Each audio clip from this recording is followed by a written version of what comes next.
Today on the Miniature Models Podcast, we're taking a break from being CEOs of our model railroads and speaking to social media tycoons of the old scale world, Eric and Lisa from Eric's Trainz. Tons of fun to discuss, lots of laughs, and so much more. So get your ticket from the station, grab a seat, and make sure you don't miss the train. All aboard!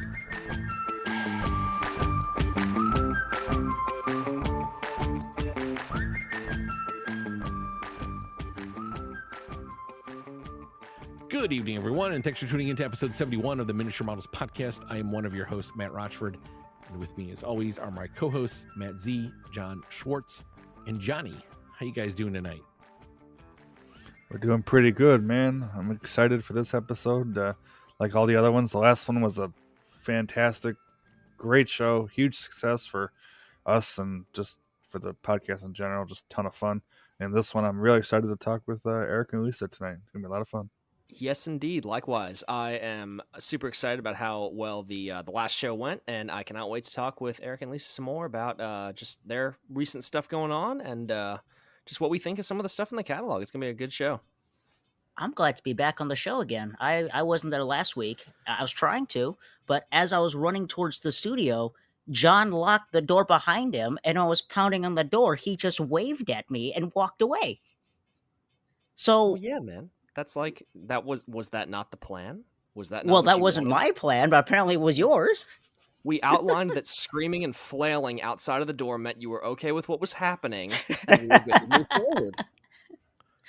I see how it is, but no, I'm glad to be back. I know Sid was stepping in, filling in for me last show, and I know he had a blast, and everyone else had a blast listening to the show, and I'm very happy that was able to happen. So glad to be back, and I'm very excited for tonight's show.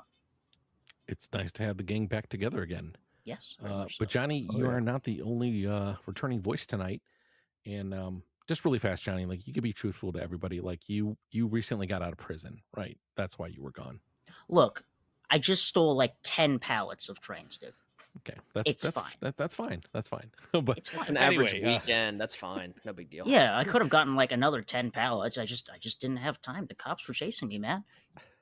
Lionel or MTH? My lawyer advised me not to say. Okay, gotcha. But with us once again is Eric from Eric's Trainz, and joining us for the first time is the lovely Lisa as well. Welcome to the show, guys, and thanks for joining us. Hey, what's up, man? Good to be back. Had a lot of fun at the show last week. Got a lot of great feedback on that show from a lot of people. Seen people really enjoyed it, so that was a lot of fun, and so good to be back talking Trainz. And Lisa, thank you for first time on the podcast. So thank you for being here. Oh, thank you. The invitation was wonderful. I'm thrilled to be here. All right. Well, let's go ahead and start with our check-in segment. Let's see what everyone has been doing in the last week, I guess, since we're back a week later. So you know what? I'll kind of extend this out to our guests, Eric and Lisa. What you guys been doing in the last week or so? Well, we've been, the new catalog came out, so we've been looking at it, and I'm trying to narrow down my order, and Lisa's been helping me with that. I'm not sure if she's going to order something for herself or not this time around, because she's got the triplex coming in that she's got to pay for. So she's a newbie to the train budget, so she's just getting her feet wet ordering stuff. So but yeah, that's what I've been doing, and we got that Gen Set story to tell, and I guess we'll tell that in a minute. But just having fun running trains, and I think we're just gonna talk random train stuff tonight, so that should be fun. And Lisa, I'm gonna ask you what triplex you're interested in, but you know what? We'll save that for later, actually. But Mr. John Schwartz, what have you been doing? I have been going through the catalog, just figuring out what I want to order. I think that's kind of what we're all looking into currently. But other than that, just seeing shopping some custom run ideas around to some different people, seeing what sticks And other than that, nothing really too crazy. Just been pretty quiet on my end, apart from the new catalog and everything, and just enjoying what's been going on in the community recently. Awesome. Johnny, how about yourself? I've been up to quite a lot actually since the last time I've been on the show. Last weekend alone was just full of train stuff. I started the weekend by getting up early with you, Matt, and we went out to do probably the most interesting train pickup we've ever done. We met up with our buddy Ray from Renault European Imports, and he had actually had some stuff on hold for us for quite a while, and we decided it was about time that we go pick it up. But he wasn't actually working that day, so he went out of his way to go out and deliver the trains to us. So we met up with him at a cultural center to pick up trains. Not what he would normally do, but he did do it as a courtesy because he knew I was only available during the weekend, so he helped to deliver to us. And I picked up my Vision Line GS2 in the Lark paint scheme. I think Eric, you have it as well. That's correct. Yep, I do. I remember I wanted it so bad when it first came out, and I'm like, I don't know how it'll turn out. So I don't think much of it. And then I see your video of it. I'm like, oh, now I have to get it now. And he so happened to have the whole train, add-on cars and all. So yeah, that's a beautiful. I love that Lark. I'm still looking to try to get the rest of the GS series. But I have 3 of the 6 they made. I've got 4, but 3 of the models that they made. I've got 2 GS4s, and so I'm still looking. I think I'm looking for the GS 3, 5, and 6. So one of these days, I saw a GS6 on eBay or GS5, but bad timing in terms of budget because the new catalog is upon us. I completely understand that. But yeah, go ahead. I was telling somebody the other day, I was like, when it comes to the new catalogs, the Lionel catalogs and so forth, it's kind of like this trap. I'm like, I keep waiting for them to put out a bad catalog so that I can spend some money on other things. But they just keep every year they just put out a good catalog, and then I'm trapped. It's a vicious cycle, Yep. Yes, the worst part is when you think you're out of the weeds, you're like, oh, okay, I'm good. I'm good. I got this all paid off. It's done with. And then someone goes, so isn't the next catalog dropping next month? No. And you're back in the cycle again. Yeah, it's it's bad. So like I've been waiting for about 20 years for them to put out a bad catalog so I can get a breather, but just so far no luck. Well, it's not just the Lionel catalogs too, because then you have the Atlas catalog every now and then of course you have the MTH. Like every week there's something custom going on from MTH, and you're like, oh, now I got to pre-order that. So it is like it never ends. It is all year long. Yeah. It never ends. Oh yeah. I only hope that Lionel doesn't. We don't have a repeat of what Lionel did last year, where they dropped like half the catalog in like the last week of November. Yeah, that did come all at once, didn't it? It was like we heard a lot of 20th feedback on that. Seaboard, yeah. Everything.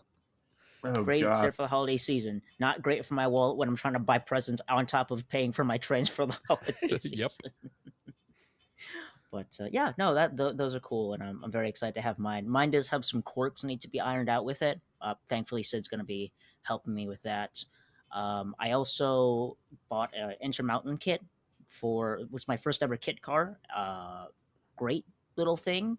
Instructions are the worst thing I've ever read in my entire life.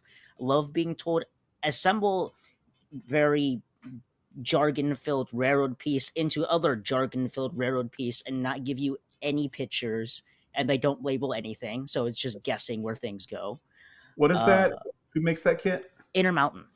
Okay. Yeah, they make like O-scale 2-rail or 3-rail kits. They're very... Yeah, I've heard of them. I've never gotten one of their kits. Is it a new kit or is it an old one? I think it's an old one. At least I got it from one of our local hobby shops out here, and he's the kind of guy who will buy, I won't say the name of the store, but he'll buy something and then he'll hold on to it at MSRP for another 20 years until he sells it. So I don't know how old it is, but he's a nice guy though. He's a very nice guy. But I got that. I finally put it together. Got that finished yesterday, and I also did something that some people will consider a bit sacrilegious, depending on how much of a collector you are. I have the Southern Pacific Legacy Alco PAs in the Daylight Paint scheme, and I bought those from York many, many years ago. And at first, I was enthralled with them, and then I realized the sound card is awful. It's basically like an ERR card, essentially, but in legacy form. So it's been pretty lackluster. So it's been bugging me so much where I just said, screw it. I bought a Blue Nami decoder. I threw it in there, and it is now one of my favorite diesels to run. It's fantastic. So I've been pretty busy. No, I'm excited those about that things- Blue Nami stuff. Oh, yeah. Oh, sorry, Eric. Yeah. Go ahead. Oh, go ahead. Go ahead. I was gonna say, Johnny, I was blown away by those Blue Nami diesels. It is ridiculous, and I think Eric was about to echo that sentiment. They are freaking nuts. Yeah, it's so cool. I'm trying to. I need to go buy the Blue Nami, decoder and stuff. I need to watch. I haven't watched a complete video of how to install it yet because I've just been so busy. But I really want to do that because I was so impressed seeing them in operation, and I want to pick. I think I'm going to do it to my Weaver brass steam locomotives because they've got that kind of lackluster TMCC system in there that's just not that great. Yeah, And so I think those will be my first conversions. I'll be doing those Weavers. Those yeah. so good. Those for are good brass. candidates for Blue Nami. Oh, Mhm. 100%. Yeah, those are good. How long does it take? Like, how long did it take you to, if you have the speaker and everything, like, is it just a matter of installing the decoder? Like, what do you rip out and what do you put in? So basically, the speaker and the motor stay. All the other electronics get ripped out.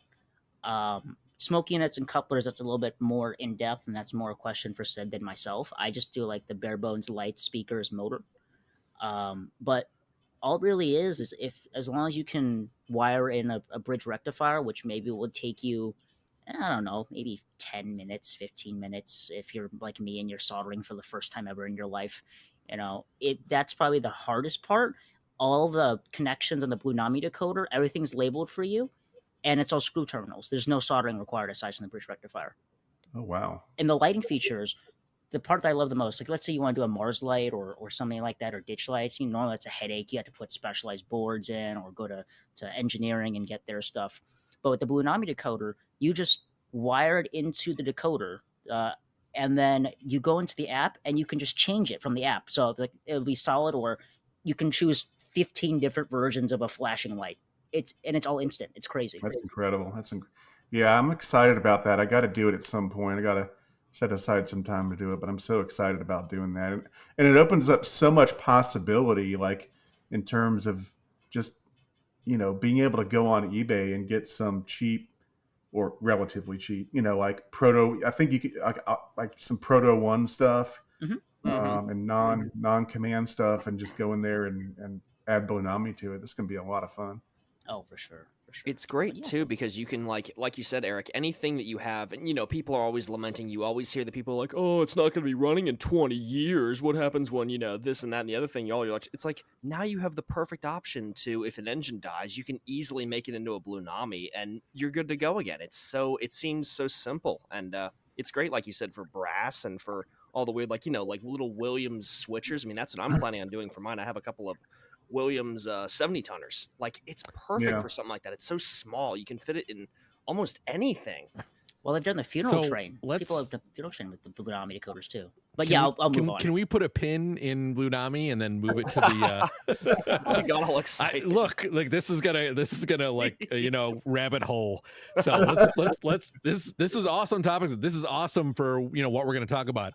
But let's keep going on the check-in segment because I think Matt Z. Oh God, yeah, we were um, still doing that. Oh, poor shoot. Matt Z. I'm gonna laugh if Matt Z just when he unmutes, he goes, "I haven't done much," and he just kicks it over. Matt Z, what have you been doing? I haven't done too much.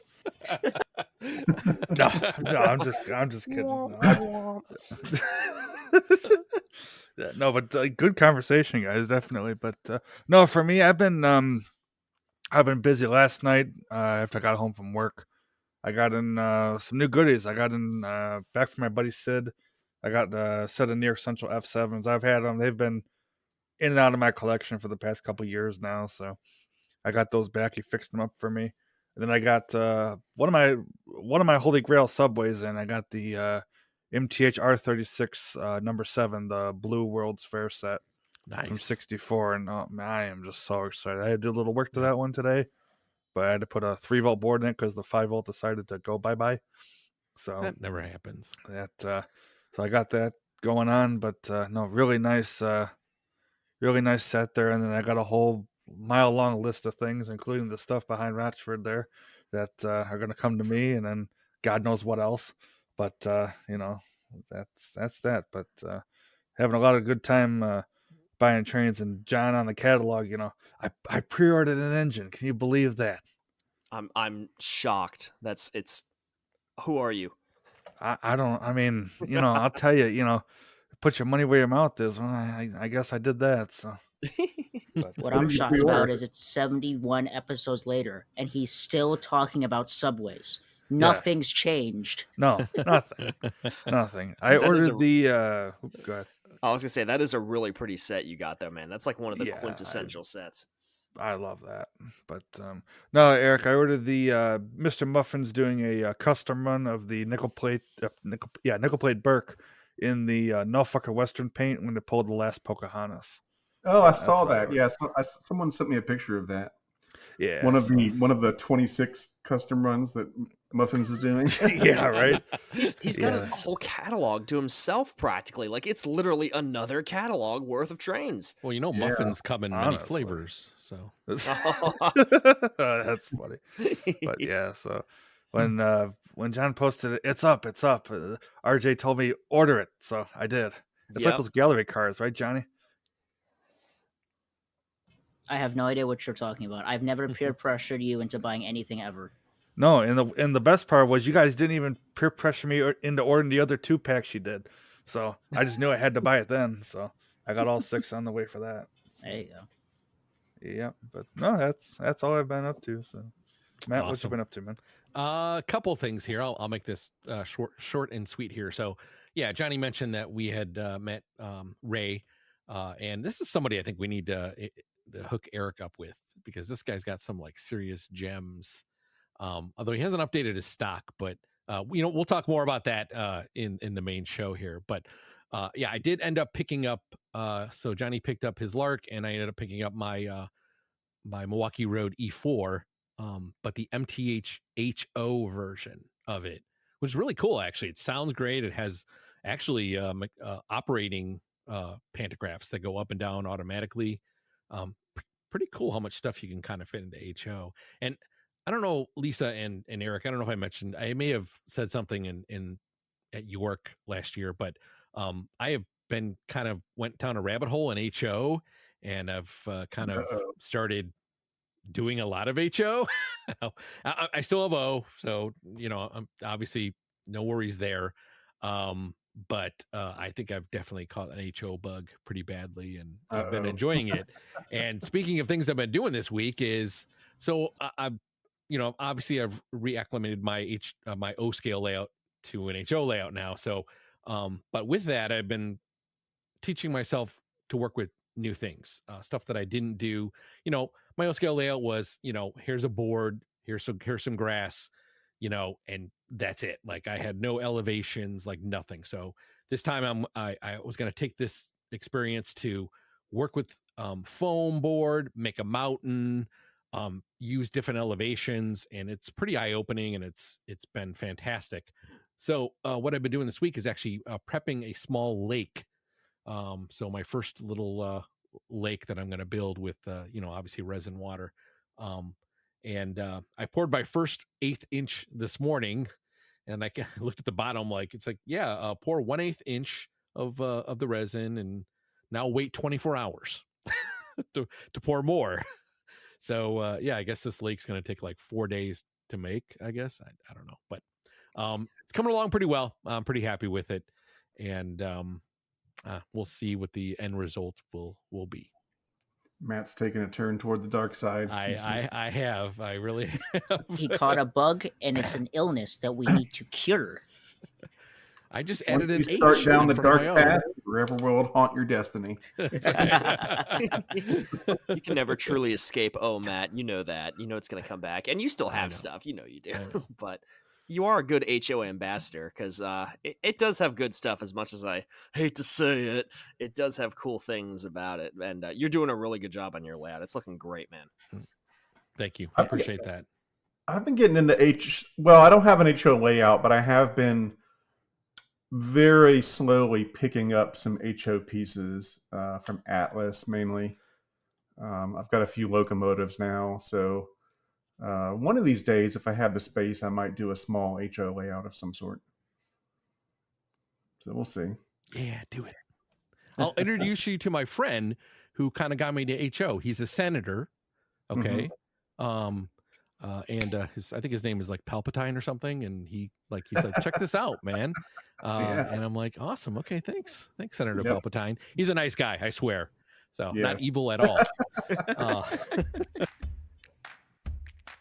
Looking to expand your collection? Check out Trainz.com. Trainz is your go-to place for new and used model railroad products. They have everything ranging from engines, rolling stock, parts, track, and scenery. If you need it, they probably have it. With new discounts being added daily, you'll be sure to find something you like. Plus, Trainz offers a newsletter which keeps you up to date on new items, discounts, and upcoming promotions. We've been using Trainz for years, and we highly recommend their stellar service. What's really cool is you can also collect points by buying Trainz and using them on future purchases. With their awesome rewards program, you can earn points on every purchase that you can use for future discounts. Dedicated modelers can also join their private card membership to get exclusive access to new listings, earn 5 points per dollar spent, and unlock great benefits like no questions asked returns. Trainz not only sells Trainz, but also buys them too. If you got a large collection or are interested in downsizing and making some cash, you can head on over to sellmytrainz.com. It doesn't get easier than that. You can find them using our affiliate link www.trainz.com/MMOP, or if you want to use our one-time promo code MMOP, you can get $10 off a single purchase on the Trainz.com website. So check out Trainz.com and start expanding your collection today. Let's go ahead and move into the main show here. And like I said, I'm going to put Lisa on the spot here. So to get kind of the conversation rolling. So 2 questions. Number 1 is, I'm curious what triplex you're going to order. And then secondly, what did you like in the latest catalog? All right. Well, definitely that Halloween triplex. I really did twist Eric's arm and say, you know what, you order what you want, but I need to get that, and it needs to run on your layout.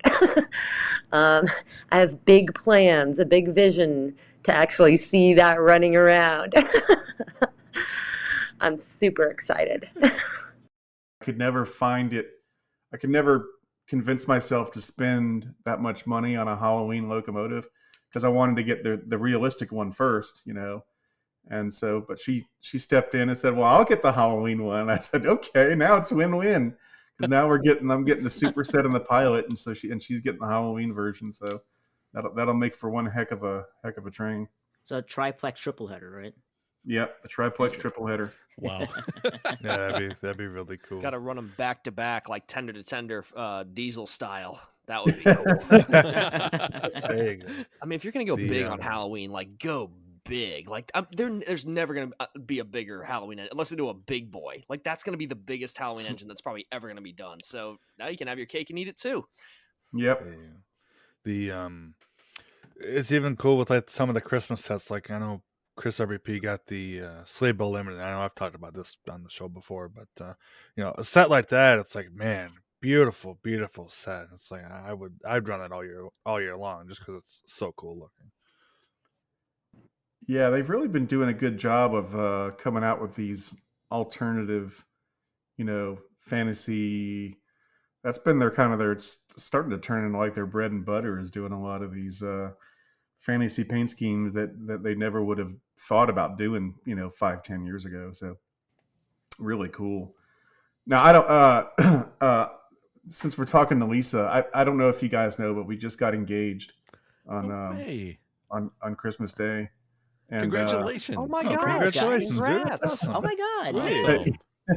Awesome. And so someone was asking me. They said they were like, actually, it was Gizmo, Gizmo Lawrence. He was asking me how we met, and I said, yeah, we just met online. Actually, just completely random. But she's got some stories because her dad is into trains. And so as soon as I heard that, like when we met and we were talking, and she was like, "Oh yeah, my dad's into trains," I was like, "Oh, okay.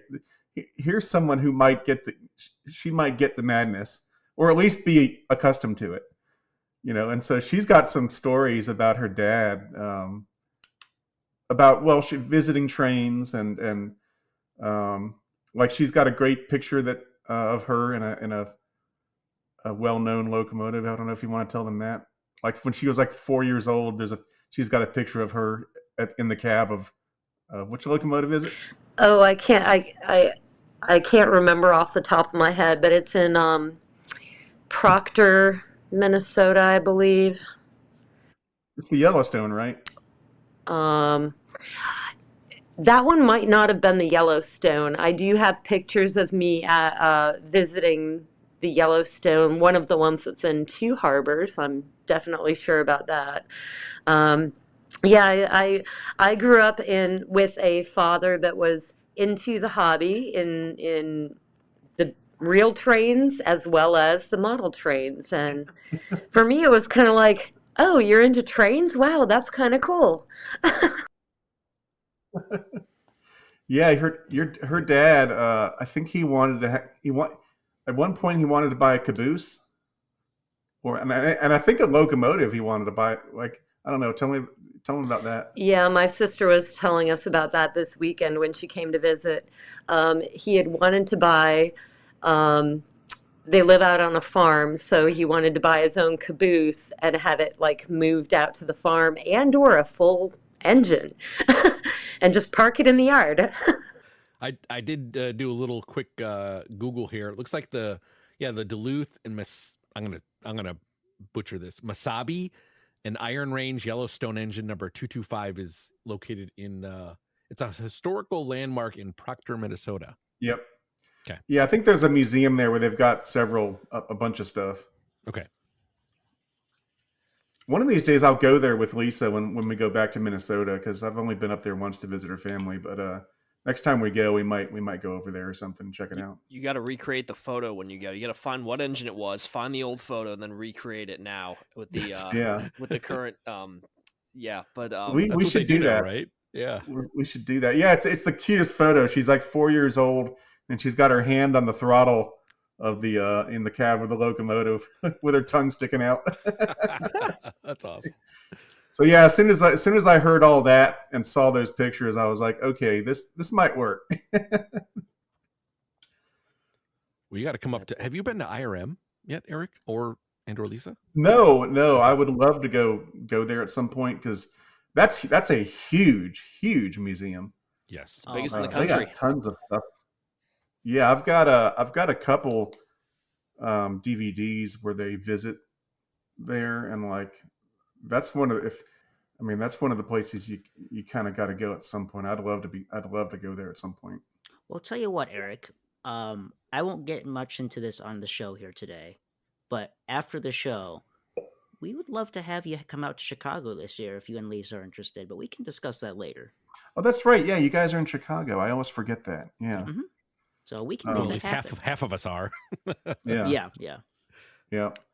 But there's a in Lisa's hometown up in Minnesota. They have it's a really small Milwaukee Road kind of museum, because the Milwaukee Road used to go through her town, and so they've got this really cool.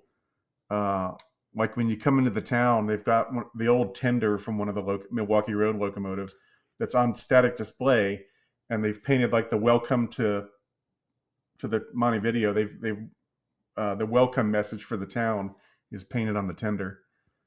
That's and then awesome. And on the other side, it's got this cool picture of a Milwaukee Road diesel. I forget what kind of diesel it is, but it's coming down the track, and there's a farmer on his tractor, and he's waving to the guy in the cab. It's really, really cool. And then they got like a Milwaukee Road depot that's been restored, and then they've got like a turntable and some passenger cars and these really cool like neon Milwaukee Road signs. That's cool. It's pretty neat. It's nothing huge. I mean, it's a tiny little town, but like it's pretty neat. It's pretty cool. There was in Illinois, you can't get very far without tripping over a Milwaukee Road caboose. I wish I was exaggerating. Their Milwaukee Road bay window cabooses are literally everywhere here. Like my local hobby shop, there's one just down the street, or there's one on the way to Chicagoland Hobby when they were still open. I remember I would drive down this particular road to get to Irving Park Road, and I drive there every single time I go by. And I was driving with my girlfriend at the time, and she was in the passenger seat. And you're driving, you only look ahead of you, and she's looking out the window, and she goes, "Oh, there's a train over there." "What?" "Yeah, we just crossed the tracks." No, there's like a steam train over there." "Oh, what are you talking about? There's a steam. And I look over, crammed in between these apartments, in the middle of quite literally nowhere, there is a little industrial switcher with a slope back tender, with a full Milwaukee Road like Hiawatha coach, and a bay window caboose just slapped in the middle of nowhere. Wow, It's that's crazy. IRM literally has inside one of their cabooses is a sign that shows all of the other cabooses that are just spread across the state. It's insane. That's awesome, man. Is I know it they like got a couple passenger cars at that yard in Monty. They got a couple that have the yellow and like the UP sort of color, the yellow and gray, whatever it is. Yes, And then yes, they the armor yellow scheme. Yeah, it's so cool. And then they got a couple other passenger cars that are in the more traditional kind of like the orange and kind of like that Hiawatha paint scheme sort of. Mhm. So Speaking of next time we go there, I'll have to take some more pictures. speaking of the Hiawatha, Eric's going to order one of those out of the catalog. I'm kind of disappointed that he's not also going to get that hot dog one. Is that what you call it, the hot dog one? we always jokingly call it the hot dog? Yeah. I love that. I think it looks really cool. So, but I don't know where my personal train budget is for the year. So we'll see. I'd love to get both of them, but if I'm gonna get my first Hiawatha, it's got to be the real one, but if my budget could allow it, I would definitely get. It's not the locomotive that's the problem; it's the passenger cars. I mean, Oh they're yeah. so expensive that You if it manifested was it just- into being. So You did. Yeah. It was the number one thing on the list on your video there. That was so cool. I was like, yes, I was right. I mean, obviously they had it planned long before I did that video, but it's always nice when you're like, cool. I actually was spot on with that. you tapped into the And ESP I'm, of knowing. Yeah, Yeah. because And I I'm was glad- like, they need to figure out a way to make those cars, because that was what I was worried about. I was like, I don't know if they're going to be with the Hiawatha. I don't know what they're going to do about the passenger cars, because I don't think the 21-inch cars would work. And sure enough, I can't believe they brought back the aluminum cars. I just can't believe it. Oh yeah. Those things never would have sold if they didn't have cars. That demands cars almost more than any other train. You know what I'm saying? Like that just needs them. Yeah, and you can't just use random 21-inch. I mean, because it has that beaver tail, at the end. Yeah, it's got a match You too. know, it really demands a custom job for the cars, and you Right. almost have to use the aluminum ones. Yeah, those are gonna I've got turn some out of really the cool. Milwaukee Road passenger cars that they did. I don't know, it was 8 or 10 years ago. No, it was more than that. It was a while back, but they're really nice. I hope they improve the aluminum cars a little bit, because I'll be honest, like the aluminum cars are kind of a bear to work on. I don't know if you guys have had experience working with them, but Oh yeah, I've been Yeah, working with our I buddy have here too. I've been working with a buddy of mine here. Those cars are at my house still for the past year of him slowly ripping apart the Texas Special 21 inch, the Texas Special at 21-inch aluminum set they did in Legacy, because yeah, all those windows have issues. And I was, oh, it's been a pain. Oh, I've- yeah, those aluminum cars, the Milwaukee Road ones that I have, and I've got some Pocahontas ones too. They are getting in. I opened them up. I opened up the Hiawatha ones to put LEDs in, and like it was just it's I was like, they made such an improvement when they came out with the 21-inch cars. They're so easy to open up in comparison, and those aluminum ones are just a royal pain. I mean, they're up there with the Acela passenger cars. Those are equally taxing to open up. Did they You do don't have to- 21-inch aluminum cars? Like, did they ever do them, or are they all plastic? I can't remember. Yes. They did What- 20. They did 21-inch aluminum cars. Oh wow! Yeah. K-Line and Lionel did them. Yeah, I've got some The- Pocahontas ones, and I've got Milwaukee Road ones, and they are beautiful, but Yeah, they're they're hard so to work on. worth it. They're so pretty. Yeah. Yep. Matt, you don't have to keep this part in, but Eric, I know you said you opened the Acela cars. What'd you have to open them for? There was a loose piece rattling around. It was like a chair or something that had come loose in shipping, and it was driving me crazy. And I was like, and it only took about 30 seconds to glue that piece back down, but it took like an hour and a half or so to get the car open, and then like another hour and a half to get the car closed, because it's it's like a Chinese puzzle or something. It's crazy. Oh, You jeez. had that That's in your. I crazy. think you had that in your Acela video, didn't you? Yeah, I did. I talked about it because it was. I remember that. I was like, it's not for the faint of heart. You do not want to open these things up. No kidding. Easier to break into Fort Knox, right? Yeah, basically, those things were a bear, but I had to glue that part, so I learned a lot in the process. It is nice to get into your models and just kind of know, as James May would say from Top Gear, you're better for knowing how it works and how it goes together. Yeah, I mean, it's I'm always one to. I was actually talking to Sid about this, but like, I'm always one like I'll only send my stuff into Lionel or whoever as a last resort. Like I always try to fix it myself, because even if it means just ordering the part from Lionel, like I'd rather do it myself, because I kind of like it. It's kind of fun, taking them apart and learning how stuff works and getting a feel for it and everything. And after a while, you're almost like a subject matter expert, like the aluminum cars, or like the Acela cars. I'm like, yeah, I know. I know a lot about what's inside those things, because I spent many hours working with them, trying to get them back together and back together correctly. And so that's it's always a good educational experience, and I think it's fun too. So. It helps you appreciate too. People are always like, "Oh, why does this cost so much? Oh, it's so expensive." It's like, well, when you get into those things, you see how much goes into building one. It's like, I kind of understand it. Like, this is a lot of work to make all this function properly and get it packed up. Yeah, there's a lot in there. There's a lot that goes into. It's like we were talking about last week with Ryan. It's like, there's no area on those things, on the trains, where they can sort of cut corners, if you will. Like, like he was. I thought when we did the interview, I thought his comparison to a PlayStation was really good, where he said, PlayStation's, it's got cutting edge technology, but it's in a cheap plastic box. It doesn't have to. It doesn't have to move. Agree. It was a good analogy.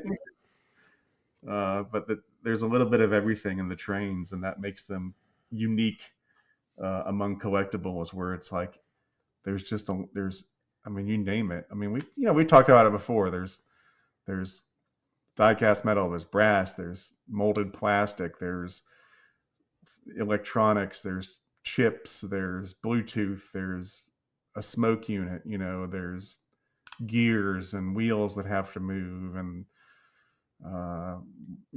radio transmitters and speakers and sound, bass box and all. I mean, just the list goes on and on about all the stuff that goes into those things. So it's there's a reason why they're expensive. Quick question: have any of you guys seen the movie Flight of the Phoenix? Either the new one or the old one? What's that one? What's that? So, if you don't mind my spoiling it for you, it's the story of a cargo plane that crashes in the desert, and they have to like rebuild the plane to get out of the desert. Oh wow, that sounds interesting. It's a really good movie. I don't if you want like a little tiny bit of a spoiler, it's not like a gigantic spoiler, but it's a very good parallel to what you're discussing right now. So, if you don't want spoilers, I won't spoil it. But Oh, you can give me spoilers. so on board the plane when they crash, it's discovered that there's an airplane designer on board the plane, conveniently, because movie. So he redesigns the plane where they take parts of it, and it's like a big twin engine plane. They're able to build like one engine is able to be rebuilt, and they build a new like plane to get out of the desert. But it's discovered like partway through the movie when they're almost ready to take off that the guy doesn't build full size planes. He designs toy planes. He designs like remote control planes, and they all freak out because they're like, oh my god, we're all gonna die because this man designs kiddie toys rather than real aircraft. And he's like, no, I'm way more qualified than anybody to be handling this, because an RC plane is even more intricate than a real airplane, because it has to do everything on its own with no human on board. It has to do all of its Right. own, controls and inputs, and handle everything by itself with nobody on board. And it's exactly the same thing with the trains. It's like, these are real trains. They're just tiny, and they have to do everything independent of themselves with no engineer or fireman in the cab. I mean, a steam engine's a pretty rudimentary piece of machinery when you get down to it. There's a lot of fancy stuff bolted onto it, but it's water, fire, steam, and a bunch of metal flying around and hissing and moving. These models have got to run and do all these optic tricks to make them look like steam engines when they're a bunch of wires and motors. So it's pretty impressive. And also, go watch Flight of the Phoenix. It's a very good movie. Either one. The old one's Jimmy Stewart, the new one's Dennis Quaid, but they're both really good. Which one do you think is best? Oh, I grew up with the new one from like the 2000s. It's very 2000s-y, but it's pretty good. But either one's a good bet. The old one's with Jimmy Stewart from the 50s. So, you got what do you mean you crashed the plane? You got to rebuild it. So lots of. What do you mean you never saw my movie? Go see it. But yeah, it's like that same kind of sentiment. Yeah. So what do you guys what do you guys like, what are some of your favorite things in the catalog that you're definitely going to be ordering? I mean, I know everyone's ordering custom runs, and it, as sort of a side. I mean, I'm going to take a little side trip for here for a second, but like, I was talking about this when I did my live show on New Year's Day, but like, I like the custom runs. I'm doing a custom run. Muffins is doing a ton of them, but at the same time, I kind of worry a little bit, because I'm like, I wonder if it's going to get to the point where Lionel's just going to say, you know what, we're just not going to do a catalog anymore, and we're just going to let the dealers just do whatever custom runs they want to do. Basically, MTH's operating plan. Yeah, basically like basically. MTH. Yeah. So I kind of worry about that, because I like the catalog and I like the excitement of what's going to be in the catalog and all that stuff, and I hope that's not, I hope that doesn't go away because everyone's just going crazy with the custom runs. I mean, there's more custom runs than there are trains in the catalog. I feel like we're pretty safe. So go ahead, Matt. You go ahead. I'll just talk. Go ahead. Oh, sorry. With the custom runs, yeah, it's almost like a catalog within a catalog. Just a matter, you just gotta find the dealer who's making, insert item here, and there you go. But no, I completely agree. Yeah, I mean, I think it's cool though. I mean, I definitely think some of the custom runs are awesome. I'm not against them. It's one of those things where you kind of like, there's yin and yang to it, where you're like, yeah, I wonder if there's any a bad side to this. But in the meantime, I'm enjoying all the custom runs. They're really fun to see. So I'm going to jump in and say those DMIR ones that Mr. Muffins did do. I was really thrilled. That made my entire York. Yeah, so without custom run, we wouldn't have runs. We wouldn't have those. We got a pair of SD24s. So video pending. But so we're they're cool like that. I think I'm gonna, I like that Norfolk and Western 765 thing, that Berkshire that they're doing, that Mr. Muffins is doing. I think I'm gonna order that 777 one that's in the catalog, although it remains to be seen. We'll see what that blue looks like on that engine. Yeah, definitely. Hopefully they'll do a good job with it, but it looks really cool in the catalog, so I think I'm going to get that one. But do you guys have any must-haves from the catalog? I think if I was going to order anything, definitely that City of Miami set is just fantastic. I remember MTH actually did that set very long time ago. I think it was in the 2000 era somewhere, but that set is just, I love E6s. I think E6s are definitely one of my top looking diesels, right behind Elco PAs. And that set surprised me. Like, I wouldn't think it's a one, there's only, I believe it was only one train. It's also, an Illinois Central train. So it's just like, it's not the biggest popular road name out there. And then they're like, here's the City of Miami. So I think it's really cool. And it kind of shows that Lionel is getting a little bit away from the, big name railroad names and producing a lot of the smaller, unique stuff that MTH did. Yeah, I think we've seen a lot of that in recent catalogs, and that City Miami thing is really cool. It was funny when I did my live show going over the catalog when it dropped. On my first time seeing it, I said, "Oh, look, they've got there's a UP set. I thought it was UP." And then, people jumped on me. They're like, "No, that's Illinois Central," and I'm like, guys, it's a live show, and it's the first, it was a live show of me seeing the catalog for the first time. So it's kind of funny. We're like, you're like, okay, I'm not going to get everything right in the live show. It is Illinois Central. I know that, but at first glance, it looked like it was UP. You weren't alone. I had to I think I had to triple take it when I turned to the page, because I was like I haven't seen this scheme in a long time, and actually I kind of thought UP as well. And then I kept looking closer. I was like, oh my God, the City of Miami. You're like, wow, all right, bravo. Yeah, kind of. Yeah, I think it's cool. And one thing it's always interesting when we talk to Lionel, because Ryan in particular, he's kind of a train nerd, and he knows a lot of this stuff. And so it's kind of cool when he talks about, why they did this, and he'll talk about, this is why we offered this one. And it was done in this paint scheme for only 6 months back in 1945 or something like that. So, it's pretty cool that, I always tell people, a lot of the people at Lionel are train people, not all of them, but there's a good number of them that are train nerds just like we are. So it's cool when they're able to get stuff like that on the catalog. He's definitely come in, and I don't remember when he got to Lionel, but it was like what, in the mid 2000s, 2012. I think he said like 2012. Yeah.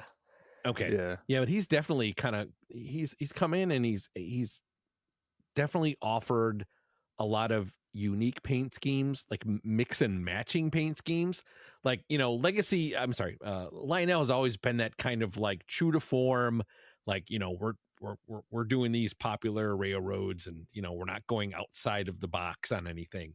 And he's definitely slowly turned that around and did so many unique stuff over the years. I remember he did the Burlington Northern F7s. It was that blue Great Northern with with Cascade Green Burlington Northern, and then there was a Cascade Green B unit, and then there was a Northern Pacific B unit that was black, and you had this just like really interesting ABBA paint scheme going on. But it was cool because it was different.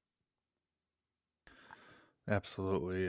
Speaking of 2012, Eric, you just picked up a new engine the other day here. You want to talk about that?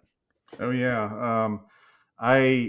I've talked about it a lot of times in my videos, but I've been trying to collect all of the die-cast metal gen sets that Lionel made, and they made 9, and I had 9 of them, including the Vision Line ones, and I had 8 of them, and I've been looking for the last one, the Pacific Harbor gen set, forever, and then I got an email from Lawrence from Gizmo's Trainz, and he said, "Hey, I found one of these, and I bought it, and if you want it, I know you've been wanting this for a long time, so if you want it, I'll sell it to you for what I bought it for." And I was so beside myself. I said, "I can't believe it," and so I did that, and so he drove down here. He brought it here in person over the weekend, and not only was it the Pacific Harbor gen set, but it was mint in box, never opened, which was just, I was like, wow, that's just I couldn't believe it. And so then I got it. So now I've got all 9 of them. My only regret is that I weathered the CSX one when I got it because the blue wasn't right. In retrospect, I wish I kind of hadn't, but it is what it is. But I'm just so thrilled to finally have all of the die-cast metal gen sets and to get one mint in box. And the cool thing was I filmed the unboxing for it, and it ran perfectly out of the box, no issues whatsoever. Couldn't believe it. So the only minor issue was that there was a little on the little number underneath the cab windows. There was a little cracking on the decal, just from sitting in the box for 13 or 14 years, but it's nothing major. And it was just, I'm so thrilled about that. So I'm doing a video on that. That'll be out eventually, but it's kind of fun doing that, where you have like little sub collections within your collection where you're trying to fill out things, all and the stuff, the chase stuff you're looking for. Yeah. So the die-cast metal gen sets were one of those little chases, that. Now the other big one that I have, of course, that everybody knows about is the European MTH European stuff, which I've got 2 engines left that I need to get. There's the shorter crocodile, not the shorter squat one. I forget what it's called. It's a crocodile, and then the DB44 jumbo. Those are the 2 that I'm still looking for, and hopefully one of these days I'll be able to pick them. Every now and then I see the squat alligator, the squat crocodile one, but they're usually, I don't know what it is about those the MTH European locomotives, but 9 times out of 10 when one goes for one is for sale, like it's in bad shape, like it's been, I don't know what's happened to it, but they almost always need some sort of work. But kind of like we were talking about a minute ago, working on your trains, I've kind of become like a subject matter expert on those MTH European locomotives, because every time I've gotten one used, it's needed some work where I had to rehab it, and replace the belts on the pantographs and all that kind of stuff. And so I've gotten an appreciation for those models, and also I've got quite a lot of expertise on them now, from repairing them, so many of them. So yeah. Well, speaking of the European stuff, Rochford and I alluded to this earlier in the show. We had our buddy Ray, who owns a hobby shop out here, Renault's European Imports. He's out here in Elburn, and he has, so his hobby shop's a little bit different from your conventional, train hobby shop.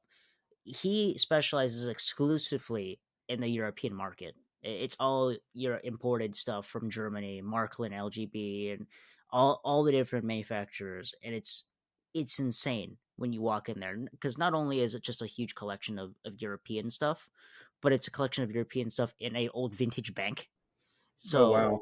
It is insane in that regard. You see all these brass pieces, the most detailed things you'd never see and it's all by European standards.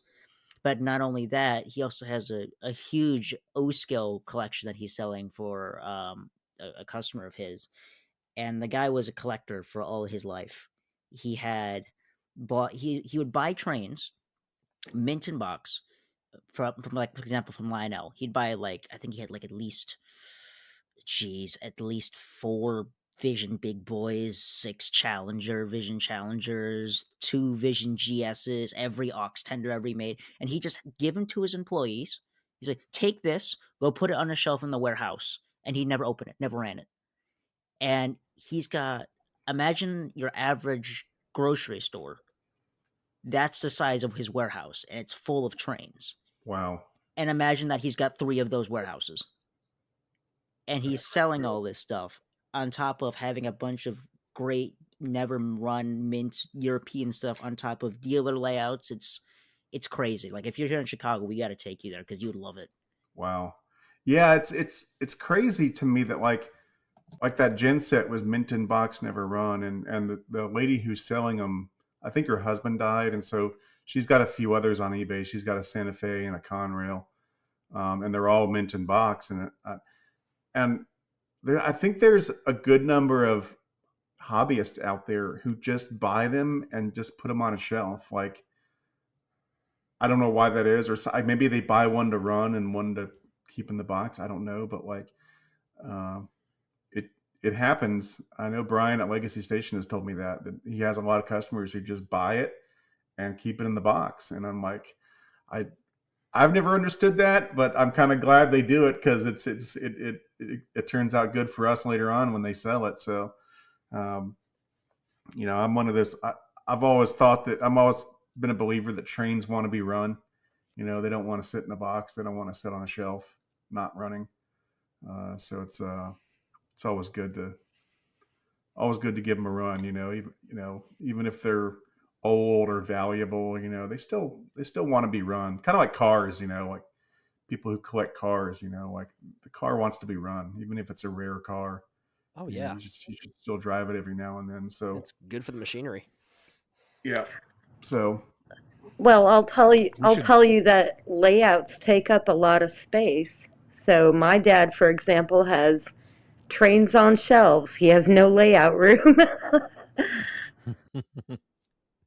Yeah, her dad is mainly he has some O gauge stuff, and so for my custom runs, we've gotten a copy of them for him every year for Christmas. But most of his stuff is G, and so he's got all over the house display shelves on the wall full of G gauge trains, which take up you think O gauge takes up a lot of room, and so. He's got multiple big boys and challengers and all sorts of other stuff. So yeah, he's big time into that kind of stuff. But yeah, he doesn't have a layout, so I guess he just puts it on the shelf and stares at it and worships it. I gotta ask, Lisa, what was it like growing up with a dad who was into trains, and how did that go into your childhood and your interest in trains right now? How did that all come together? Oh, awesome question. So, I grew up in the country, literally on a farm way out in the middle of nowhere, in Minnesota. It was awesome. And for example, my brother got a train to run on this little, I think it was maybe an 8x4 run of track that my dad had set up when we were younger. He got a train and I got a train because I wanted a train too. Why can't girls have trains? It was a lot of fun. When I was a teenager, I will say that maybe I was a little bit less into trains and thinking they weren't as cool because, trying to, think about hair and makeup and all that other stuff.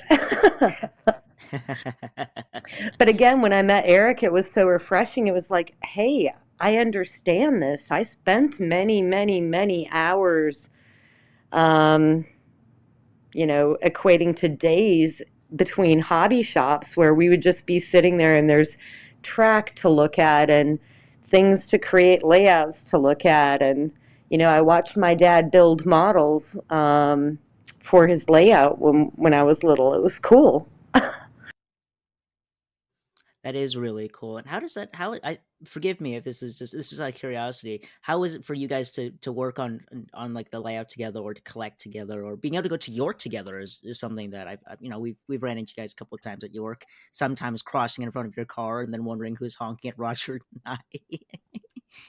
It's a lot of fun. I mean, I'll admit, like when we first got to like started dating and stuff, like I'd gotten so used to being with women who at best just tolerated the drains, never really wanted to be an active part of it. And so it was really weird. Like when she'd be like, "Can we go downstairs and look at the layout?" I'd be like, are you sure you want to go downstairs and look at the train?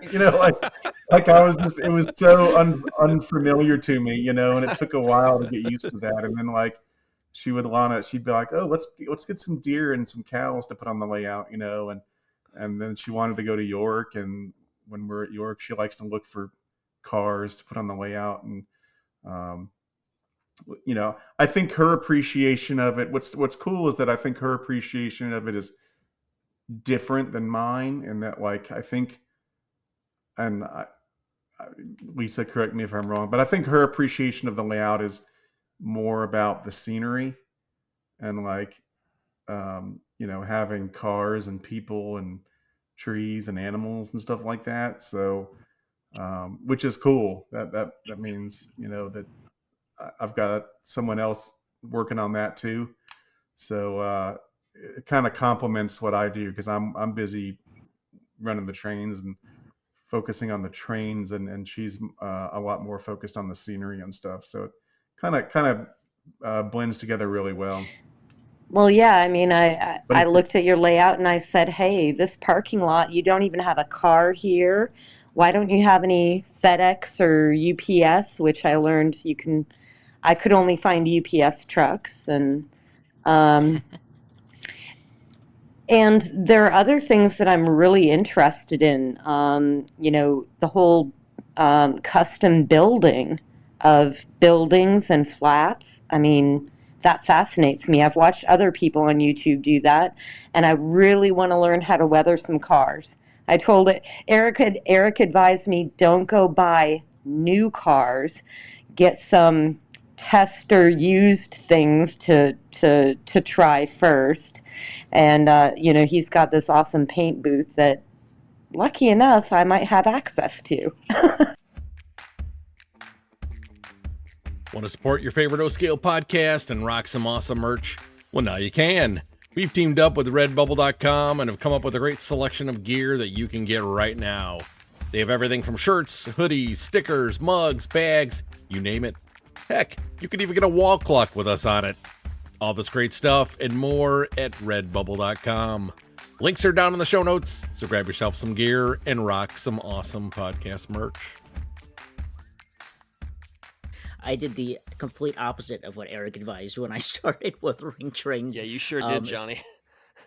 Yeah, Sid had actually nudged me into. I have the Vision Stock Express black Warbaby GS4, and it's a black box Vision Line engine. It's creme de la creme. It's the highest thing. But it always bugged me because I was like, oh, it's got this little thing that's not accurate, or this thing. Paint wise, the model is fantastic. It's as accurate as humanly possible. You can't get better than that. And it just kept bugging me. Like, one of these days I'll fix it. One of these days I'll fix it. And Sid's like, why don't you just do it? Just go for it. Just weather the darn thing. And I did it. And after that, and it came out pretty good for my first attempt. I've touched it up since then. But ever since doing something like that, I'm not weathering a piece of rolling stock. It's just a piece of rolling stock. It's not a Vision Line engine. I've already gone to the very top and done that. But weathering is a lot of fun. It changes a lot of your outlook on your rolling stock too, because it just blends into the scenery so much nicer. And that's what trains are in a way. It's an art form if you decide to pursue that side of the hobby. Oh yeah, I haven't had the courage to weather a Vision Line engine yet. but I've done a lot of rolling stock, and I've done a few engines, mainly diesels. I've done a couple steams. Anything Conrail, I like to weather the bejesus out of it. That's Appropriate. always fun. Yeah, you can kind of go to town with anything Conrail or Oh, Penn yeah. Central or something.